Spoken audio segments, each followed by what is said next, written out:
Hey everyone, Alex here at FFM Research. We are going over a video today on Lucid Motors and why I believe they're making a massive mistake. It's been a long time since I've recorded a video, and I've decided to get back into YouTube, put a few videos out, and see how it goes. I hope you guys enjoy. Please let me know in the comments what you think, and if you're interested in seeing these future videos, make sure to subscribe. Now let's get into the details on why I think Lucid is making a massive mistake. So let's get into it. A while ago, Lucid came out and said that they're going to build a sub $50,000 electric SUV starting in 2026. So they confirmed this high volume, mid-size electric SUV with a starting price around $48,000 in the first quarter earnings call of 2024. And just the news in itself, would sound like a good thing, but I'm going to go into the reasons why I think this is actually a really bad thing that they have to do. Also, they're saying it's going to begin production in 2026 in their second factory, which is in Saudi Arabia.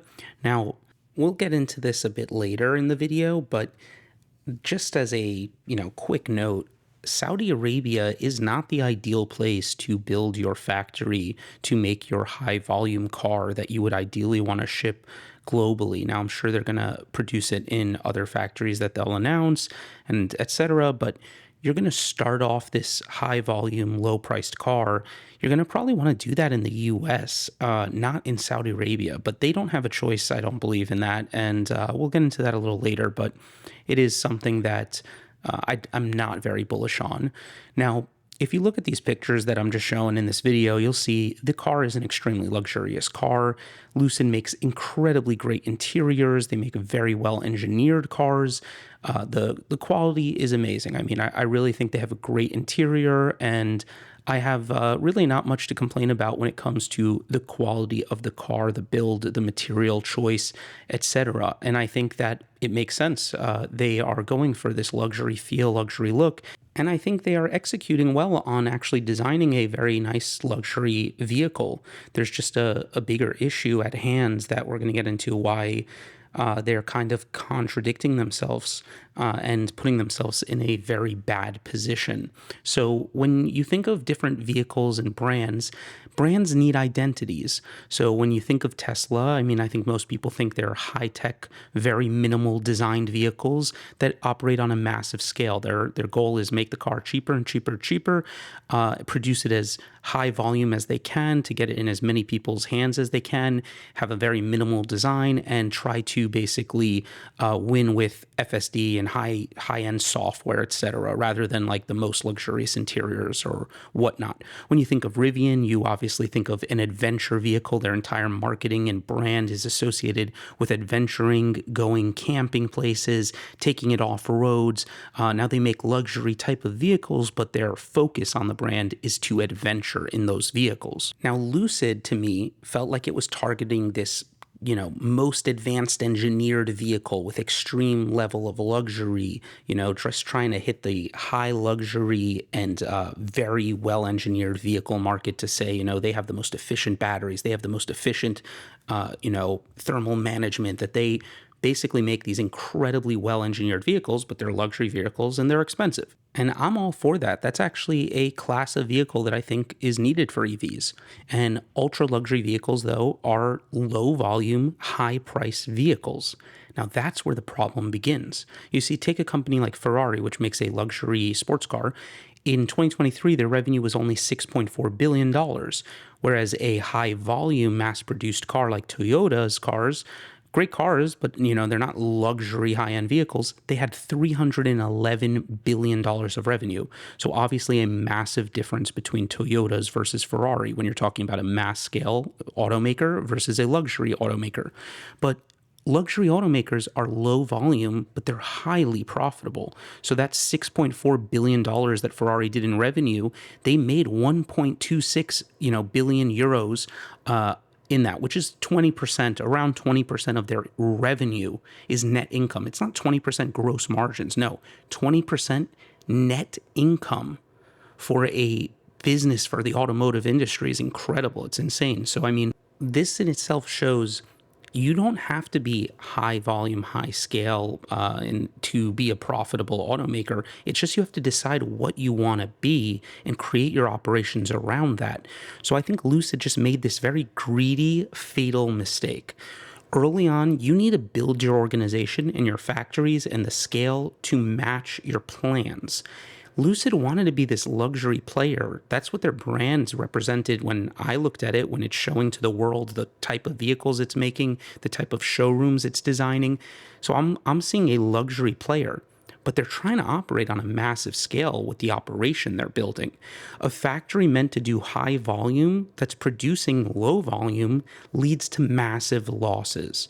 Massive losses then make a company basically do desperate things like dilute shareholders, sell away a bunch of the company. And when you start doing that, at some point, you don't control your destiny anymore because you've got yourself too deep in a hole. And that's the problem with Lucid. They wanted to be a luxury player, but they also wanted to be a massive scale, high volume player. And I really think you need to choose one or the other. Obviously, sometimes you can get both, but I just thought that they had a great opportunity to be a luxury player and win in that market. Tesla wasn't in that market. Rivian's not going to be in that market. They really could have been the Bentley of EVs, but they just wanted too much, and that might have been their fatal mistake that ends up killing the company, possibly. So when you think of things like not controlling your destiny, it's obvious that building cars on the same continent that you're selling them is the most efficient way to build a large, heavy product like a vehicle and get it to your customer as quick as possible. Do you really think Lucid wanted its second factory to be in Saudi Arabia, of all places? I mean, it's obvious that the US is the main place, Europe being second, and then China, obviously, if you want to be in the Chinese market, that's a massive market.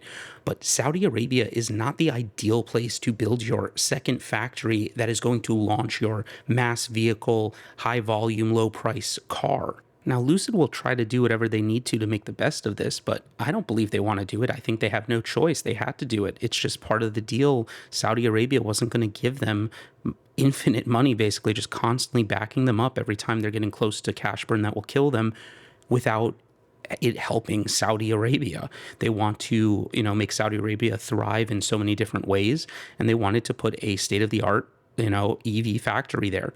If you just look at how much Saudis own in Lucid, the investment sovereign wealth fund owns 60% stake in the company. That's full control. They own more than half the company. 60% of this public company is owned by the Saudis. So of course they're going to be influencing anything that this company is doing at this point. And without their money to continue keeping them alive, basically Lucid's just going to go out of business. So in other words, they don't control their own destiny anymore. That's how I see it. So what really happened?